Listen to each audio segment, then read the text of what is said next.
Hello student, welcome in my YouTube channel Science Classes. Today we discuss the class 10th first chapter chemical reaction and equation.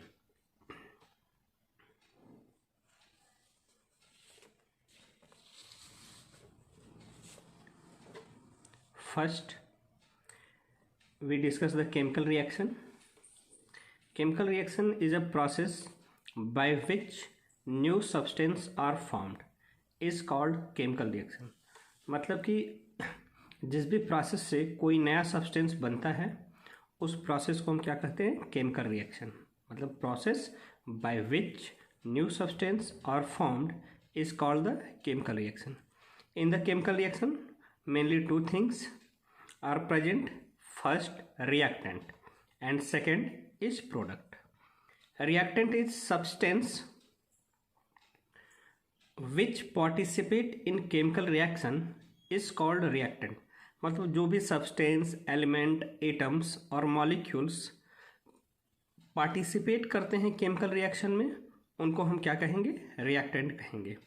Product substance which obtained after chemical reaction is called product. मतलब जो भी substance chemical reaction complete होने के बाद मिलेंगे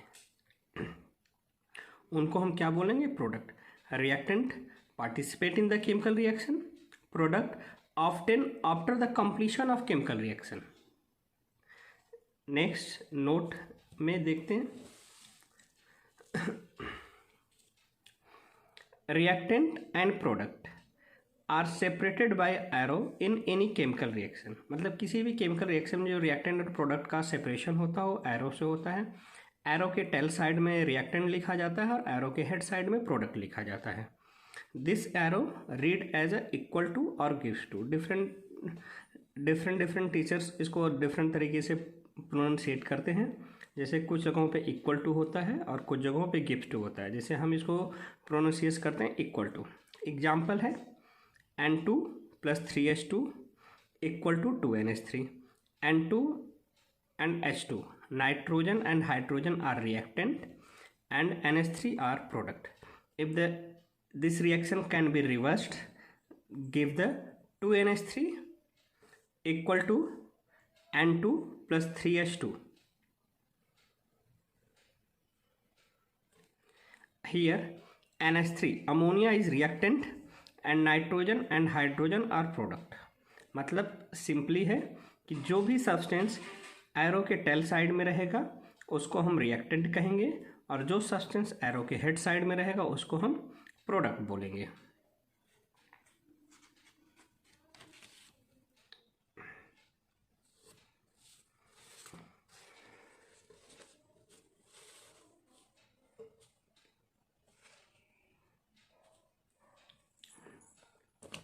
chemical reactions में कुछ symbol use होते हैं जिनका मतलब यहाँ पे गिवन है। Some symbol are used in writing a chemical reaction.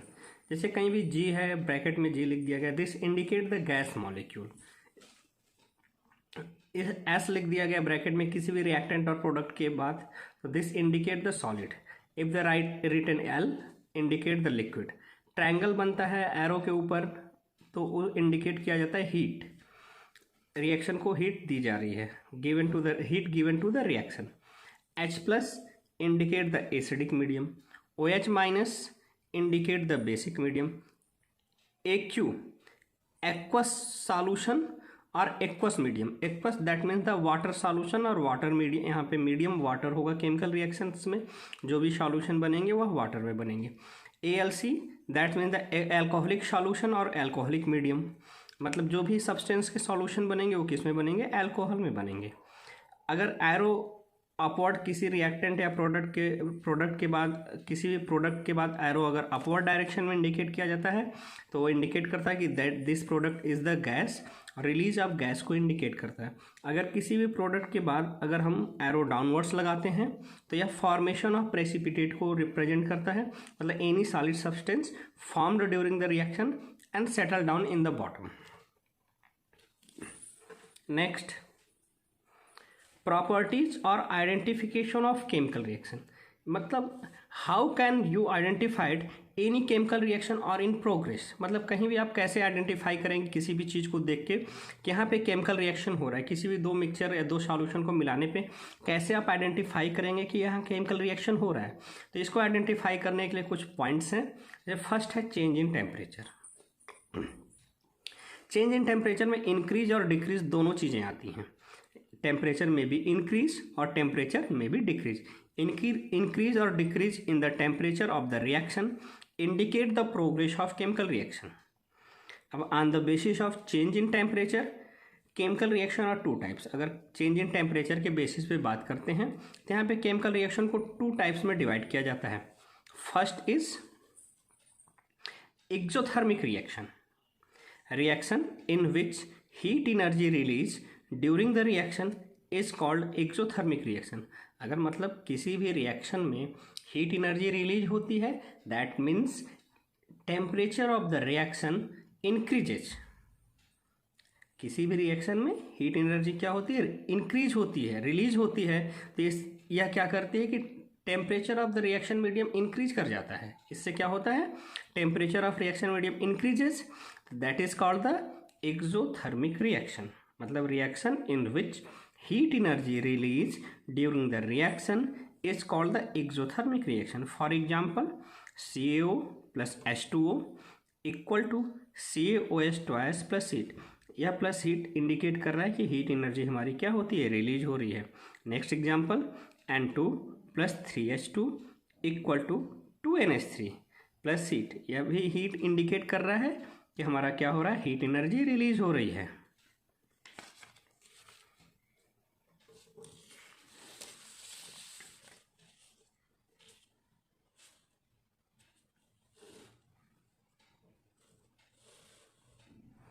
Next endothermic reaction। in this reaction in which heat energy are absorbed during the reaction is called endothermic reaction। मतलब जिस भी रिएक्शन में हीट एनर्जी एब्जॉर्ब होगी during the reaction उसको हम endothermic reaction बोलेंगे। Heat energy absorb होने का मतलब temperature of the reaction decreases. Temperature of the reaction decreases मतलब छूने पे उसको अगर टच करेंगे तो उसका टेम्परेचर डिक्रीज कर जाएगा, छूने में हमें ठंडा कूलिंग फील होगा। For example MgCO3 heat absorb, यहाँ पे ट्रायंगल भी बना सकते हैं, equal to MgO plus CO2। CO2 के पास हम एरो लगा देते हैं, CO2 गैसेस फॉर्म में क्या होगी, रिलीज हो जाएगी। Next example NH4Cl plus H2O equal to NH4OH plus HCl minus heat. यह माइनस साइन हीट के साथ लगाने का मतलब क्या हो गया कि in this process heat energy are absorb. अगर ये एक्सोथर्मिक रिएक्शन होता तो यहाँ पे प्लस साइन होता, वह इंडिकेट करता heat energy release. Next point है आइडेंटिफिकेशन ऑफ केमिकल रिएक्शन का, चेंज इन कलर। किसी भी केमिकल रिएक्शन में हम देखते हैं कि अगर रिएक्शन प्रोग्रेस होगा तो after the reaction colour change हो जाता है। Change in colour during the chemical reaction indicate the progress of chemical reaction. अब चेंज इन कलर में कैसे हो सकता है, कलरलेस टू कलर चेंज हो सकता है, या कलर टू कलरलेस चेंज हो सकता है, और one colour to another colour में भी चेंज हो सकता है। यह तीनों चीज़ें कुछ भी होता है इसमें कलरलेस टू कलर होता है, कलर टू कलरलेस हो जाता है, या one colour to other colour में कन्वर्ट हो जाता है। यह तीनों प्रोसेस इंडिकेट करेंगे चेंज इन कलर को। One example CuSO4 aqueous copper sulphate का सॉल्यूशन होता है जो कि ब्लू कलर का होता है। इसमें Fe आयरन नेल्स आयरन की रिएक्शन कराते हैं तो बनता है FeSO4 plus Cu। FeSO4 aqueous solution green colour, ferrous sulphate बन जाता है। फेरस सल्फेट ग्रीन कलर का सॉल्यूशन देता है। Next example PbCl2 lead chloride aqueous plus 2Ki potassium iodide both are colourless. After the reaction PbI2 lead iodide plus 2KCl form lead iodide yellow in colour.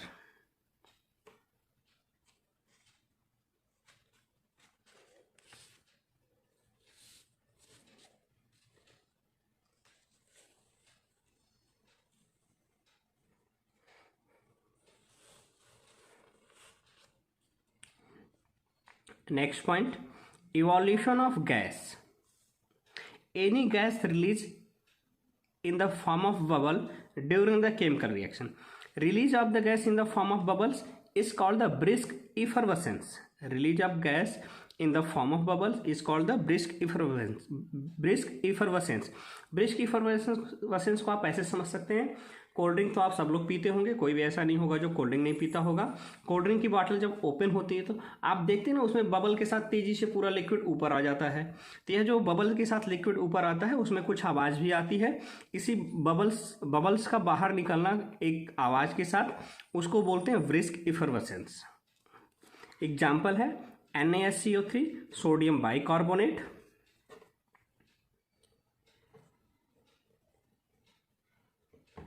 Sodium bicarbonate plus HCl hydrogen chloride का reaction कराते हैं। NaCl plus CO2 plus H2, CO2 in the form of gas release and give the brisk effervescence. CO2 in the form of gas released from the reaction mixture and give the brisk effervescence. This indicate the evolution of gas. Evolution of gas indicate the chemical reaction are in progress. Next, formation of precipitate. In short, precipitate is also called PPT. In this type of change, some solid substance form during the reaction and settle down in the reaction container. मतलब इसमें जब दो भी reaction mixture को मिलाते हैं या दो सॉल्यूशन को मिक्स करते हैं तो एक सॉलिड सब्सटेंस बनता है जो कि बॉटम में सेटल डाउन हो जाता है, किसी रिएक्शन कंटेनर के बॉटम में सेटल डाउन हो जाता है। वो कलर वाइट कलर भी हो सकता है या कलरलेस भी हो सकता है या कलर्ड भी हो सकता है। ठीक, इसको हम बोलेंगे formation of precipitate. Formation of precipitate also indicate the progress of chemical reaction. For example BaCl2 plus Na2SO4 both are the water soluble and colorless. When the BaCl2 and Na2SO4 are react to give the BaSO4 and NaCl, barium sulfate and sodium chloride. BaSO4 form as a solid and settle down in the reaction container. So BaSO4 settle down as a precipitate. This indicate the formation of precipitate and this indicate the progress of chemical reaction.